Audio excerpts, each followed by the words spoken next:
Hello and welcome to Lowy Institute Conversations, a podcast where Lowy Institute researchers and leading experts delve into the big issues in international affairs. Today I'm joined by Lowy Institute Director of Research Hervé Lemahieu, who's just returned from the Munich Security Conference. Welcome back, Hervé. There's much to discuss. Thanks, Lydia. It's good to be back. So the Munich Security Conference, it's a long-standing gathering of world leaders and thought leaders to discuss and settle matters of global security. It's an important but usually straightforward gathering, right, of allies. But this year's conference seemed anything but, at least from the outside looking in, this year's conference seemed to upend many of the assumptions behind U.S. and European relations. But you were there on the ground. What did it feel like to you? Tell us, was it as transformative as it felt like from the outside? Yeah, well, I think it was. It was a remarkable pivot to Moscow that we saw in action from the Trump administration above the heads of European allies and Zelensky in Ukraine, and a really jarring start, I think, to this Trump 2.0 era, even if many in the room had anticipated that a lot of damage would be done. I mean, everyone knew that this wasn't going to be a normal Munich Security Conference, and not only because Trump has been reelected and we're not dealing with the Biden administration anymore, but also just if you zoom out slightly, consider the fact that the world has changed remarkably since President Trump had last been in power in January 2021. It's a far more abnormal world, and in some sense that has licensed Trump 2.0 to do even more abnormal behavior and decisions. So we've got live wars in the Middle East and in Europe. We've obviously got China asserting itself in Asia.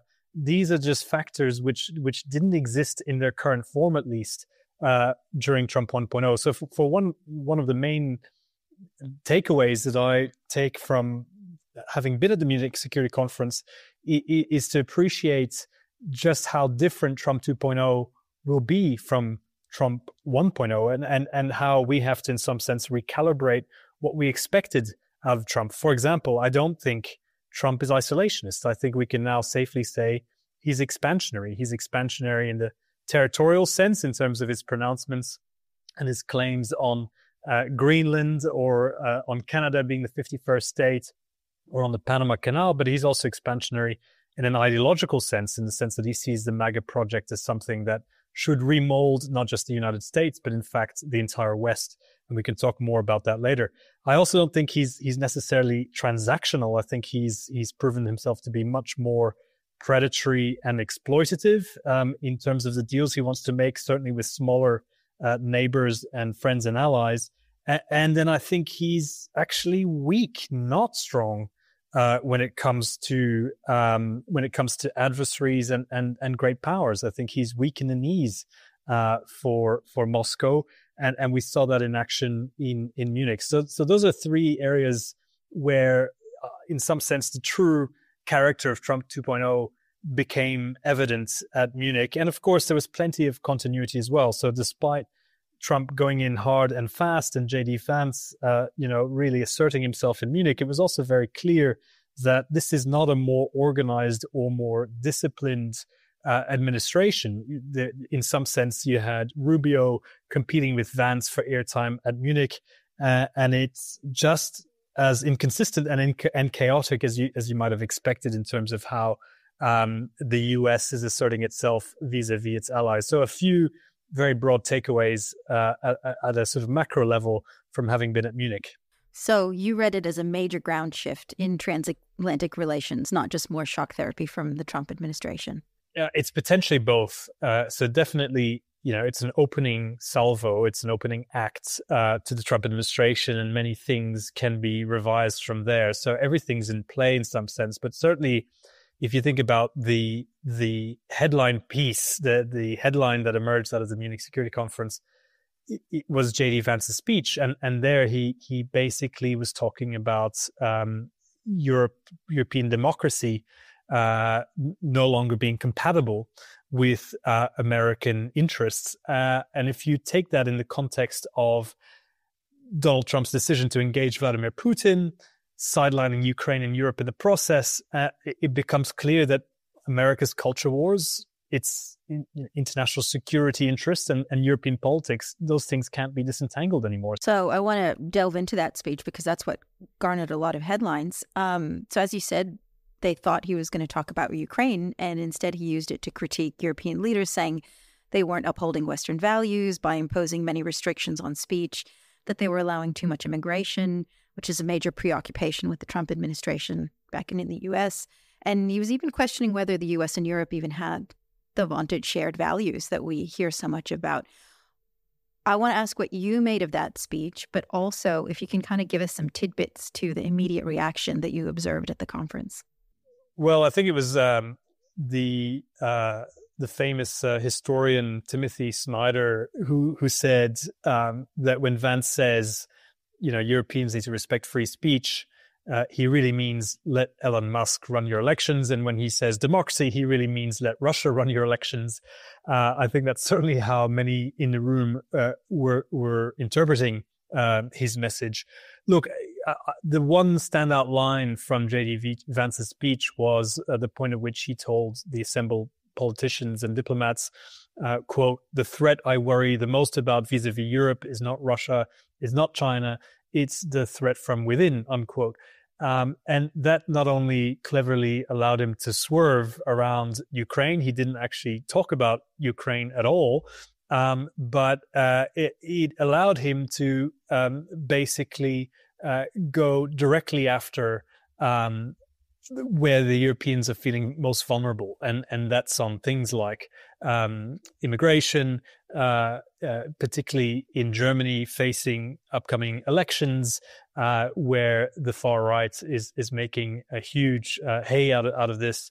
And also another European vulnerability, which is that European democracy is slow, it is messy, it's compromise seeking, and ultimately it's under huge strain. But I would argue that whatever challenges faced by European democracy, it's a hell of a lot better than what we're seeing in the United States. So probably the one reaction in the room, and I would agree with this, is hypocrisy.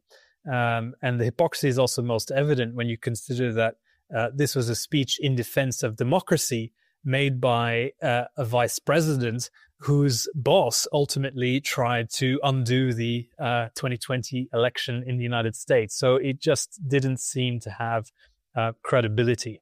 So clearly an outstretched hand to the far right in the ideological sense by the Trump administration and through that J.D. Vance speech. But as you were mentioning how this signaled an expansionist Trump foreign policy, I also thought his deliberate not mentioning of Ukraine also signaled more of an alignment with Russia as well, in that when he talked about, a lot of far-right talking points and bolstered those, that's exactly what Russia's doing as well in Europe.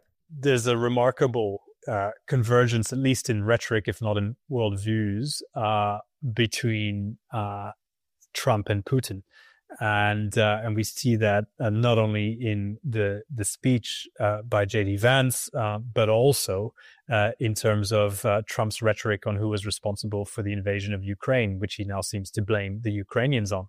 So, yes, absolutely rather disturbing, and we'll see where that goes. So you talked about how, shocked the Europeans were taken off guard, but are you surprised that the Europeans were surprised? I am a little bit. I mean, they should have seen this coming down the pipeline. It's not like anything Vance said was all that different to what he said previously or what the Trump administration, other officials have said previously, or Trump himself has said previously. Shouldn't the Europeans have been a bit more prepared? Well, I think they were, in some sense, prepared. And yes, there were echoes in J.D. Vance's speech of things Trump has already said, including that line about the threat from within, which he has applied to U.S. democracy as well. But there's a big difference between America calling for Europeans to do more for their own defense, which is not a new demand. But it's one thing to ask them to do that as partners. It's another thing entirely to rearm without reliable American support or security guarantees. And I think that is basically the message that was the real element of surprise for the Europeans in terms of how they interpreted the American position. So as a reminder, you're listening to Lowy Institute Conversations, and that you can find all our past podcast episodes on our Lowy Institute channel, wherever you get our podcasts, on YouTube and lowyinstitute.org. Now, Hervé, I want to follow on that string in terms of the Europeans' reactions or what their potential future plans are, given what happened at the Munich Security Conference. Did you find that the European leaders are now much more engaged within themselves? Has this kickstarted them to kind of present a united front in the face of the Trump administration's critiques of Europe? Or are you finding disparate approaches among various EU nations? There's certainly competing schools of thought, different tribes in Europe. It's an incredibly diverse continent. It's not a single entity that speaks with a single strategic voice. And so if you want to know sort of roughly what the groupings of countries, in terms of their positioning on Trump are, you've got the Baltic and Nordic states, and you might call them the pragmatists who have been earnestly rearming in light of the Ukraine war, but are also more keen to continue to engage the Trump administration come what may, because they see the United States as absolutely indispensable to their own security. I would describe the Germans as sort of being the moralizers. So there's a lot of tut-tutting and admiring of the problem. It's very easy to make fun of them, but of course they're dealing with the legacy of the Second World War and their own history, and so much of the dismay and the fury even of the German reaction to J.D. Vance's speech can be explained by the fact that they're contending with the ghosts of their own history, and in particular how they engaged the far right, the reemergence of the far right. Then you've got you might say the sympathizers and endorsers of Trump. Viktor Orban is another camp, or he leads another camp rather. Those who've gone to Mar-a-Lago, and then I would argue you've got the French, who characteristically are always a pull apart from everyone else and opportunistically looking to consolidate French leadership over Europe that is more strategically autonomous. So yes, those schools of thought continue to express differences in approach, but I also saw a convergence, a real sort of hard-headed realization that one way or the other, we have to contend with the distinct possibility now that the US certainly incrementally withdraws, potentially categorically withdraws from European security. And even though the European Union is not a defense union and NATO really has the United States at its center, maybe there's another way. Maybe there's a European NATO. Maybe there's a defense pact that needs to be established between the European Union and beyond, including UK and Norway and others. And in that sense, I think Zelensky's speech really spoke to the zeitgeist. He offered the rebuttal to Vance. He called for a European army. Of course, that's not going to happen immediately, and it's not going to happen in the way he describes it, but certainly in terms of Europe doing more in terms of common defense bonds. We saw something similar in terms of what COVID, the pandemic, did for institutional reform at a European level. There is a consensus that things need to change. And in that sense, I draw some optimism from Europe's pessimism. It's clear the US is fighting its own demons. It's clearly undermining itself. But move on, Europe. 2025 is about what you do, not what the Americans say. And in that way, I think it's helpful that the strategic disorientation in Europe has now been clearly challenged, and there's been a moment of clarity that's come in its wake, which is that Ukraine is Europe's war, and it's suddenly an existential crisis, and sacrifices will have to be made, and defense spending will have to go up. And it's in fact already going up. I mean, if you looked at defense spending growth in 2024, for example, it grew by nearly 12% within Europe. So that modernization and recapitalization defense is ongoing, and no doubt will accelerate now as a result of this rupture in transatlantic relationships. So in many ways, I think Europe does better when presented with a real crisis, and that also leads to a sort of strange, almost bitter relief that there is a way forward for Europe. And ultimately, yes, I'm worried in the near term, but in the long term, you're dealing with a continent that is 12 times richer than Russia. There is no reason why, looking at the numbers at least, Europe couldn't hold a line with or without the Americans against Russia. And that is also something that gives me confidence. The structural reality is such that Europe has the wherewithal. It needs the political willingness, but it increasingly looks like it's there to do more for itself.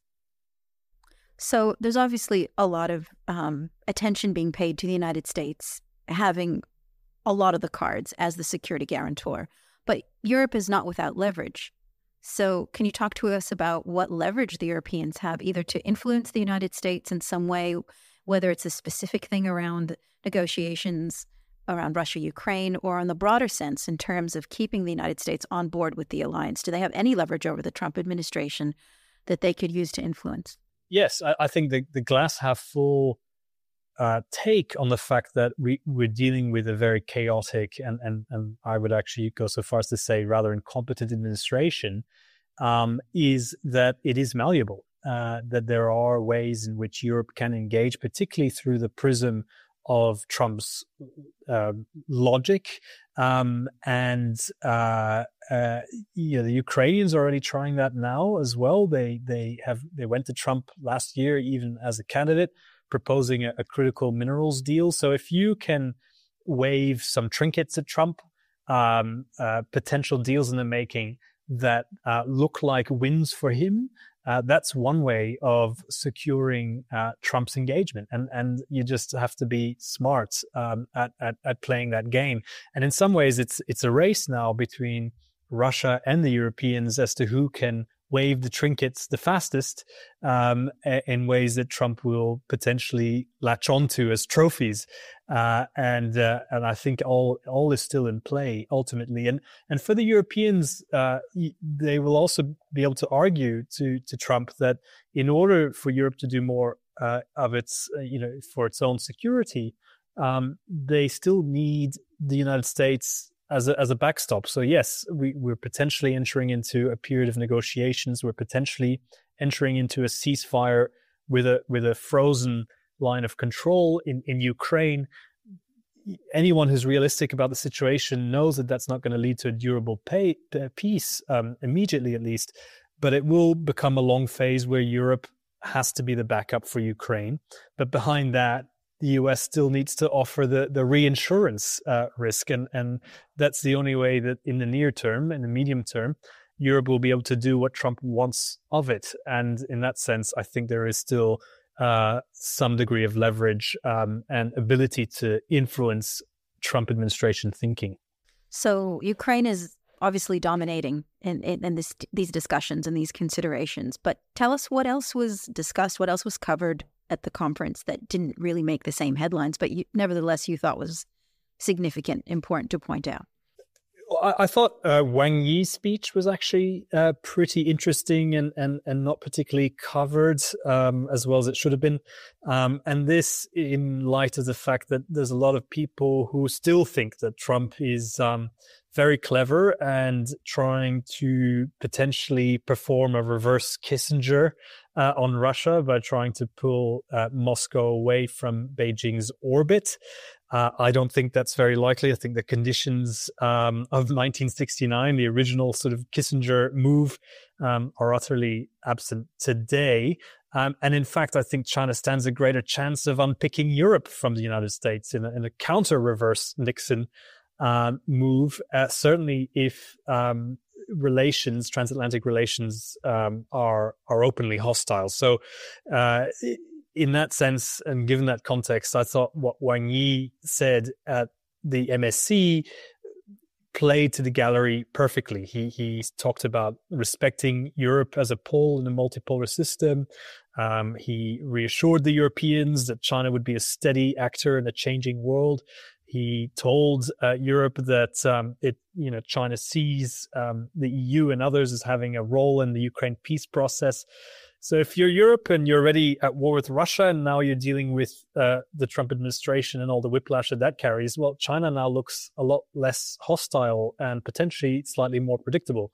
Now, of course, there's a big difference between rhetoric and practice, and I think the verdict is out still even in Europe, but it is at least one of the risks and one of the real potential unintended consequences of Trump waging basically psychological warfare in Europe is that they lose. They're at risk of losing Europe in sort of the Indo-Pacific and when it comes to questions around hardening Europe's line on China. So, final question for you, Hervé: is all of this Trump approach to Europe specific to the European context, or do you think it portends anything for Australia? What should Australians be paying attention to as they're viewing the shifting relationship between the United States under the Trump administration and Europe? One thing that was immediately apparent to me as soon as I landed back in Sydney is that sort of feeling of being back in safe harbor. Our geography, our distance is an incredible privilege.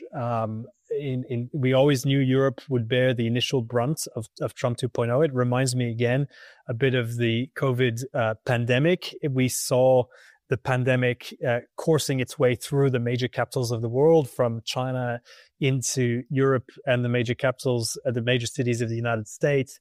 And we had time to recalibrate our response. And I think a similar lesson applies. We're not immune to Trump 2.0. So far, so good in terms of flying under the radar, but it's almost inevitable that at some point it will hit us too.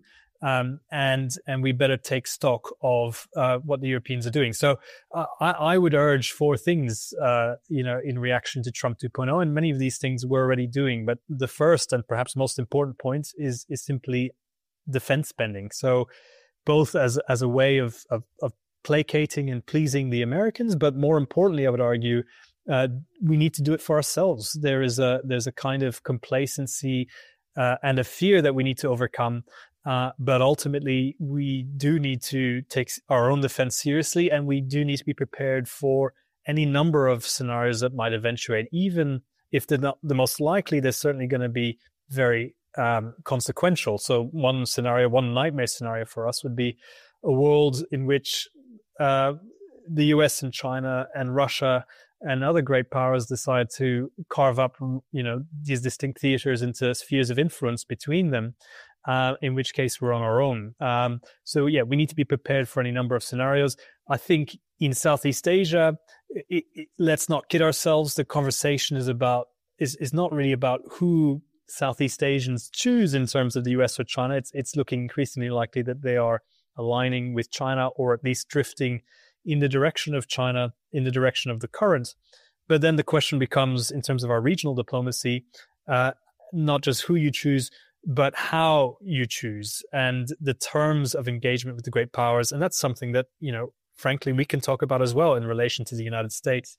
In the Pacific, it's about redoubling our efforts to build partnerships and to think of new ways of integrating ourselves, to build a sphere of integration that will resist China's attempts at building a sphere of influence. There is a big difference between those two. And then finally, I think the takeaway from Munich for me is that Australia's comparative advantage over Europe is our ability to have access and influence in Washington, D.C. We should not take that for granted. We should play that card for all it's worth, because we are respected. Clearly, Trump 2.0 is still made out of different fiefdoms, different centers of power. There are there's a real competition of ideas taking place in DC. And I think we should use our alliance and the relationships that come with that and the access that comes with that to maximum effect, to try to influence the thinking of the Trump administration, in particular to remind the Americans that there is more than simply a world in which either the US has global dominance and primacy, or the world must be carved into spheres of influence. We've done a lot of thinking about how the US still has formidable power and is a sort of indispensable offshore balancer. And it's actually quite an efficient way for the US to project its power and strength in the world today. And similarly, to remind the Americans in as diplomatic but forthright a manner as possible that you shouldn't confuse peace for appeasement, because ultimately appeasement doesn't buy you peace, it buys you war. It makes war more likely. And it weakens the collective defenses of the global West. So that is another big lesson from Munich. Let's not repeat Munich 1939 here, because that was a total strategic disaster for the Western powers at the time. So there are ways, that I think every Western ally can try to engage the Trump administration. I haven't lost hope in their ability to be influenced. And I think Australia stands as good a chance as any in the Western world to make a success of it. So lots of opportunities for Australia, but we've got our work cut out for us. Hervé, it's been great to talk to you. Welcome back home. I'm glad you're finding safe harbor back in Australia. Thanks for joining me today. Thanks, Lydia. Thanks for allowing me to vent. You've been listening to Lowy Institute Conversations. This episode was produced by Josh Goding. You can find past episodes from across the Institute's podcast network on lowyinstitute.org, and you can listen to Lowy Institute Conversations wherever you get your podcasts. Thank you for listening.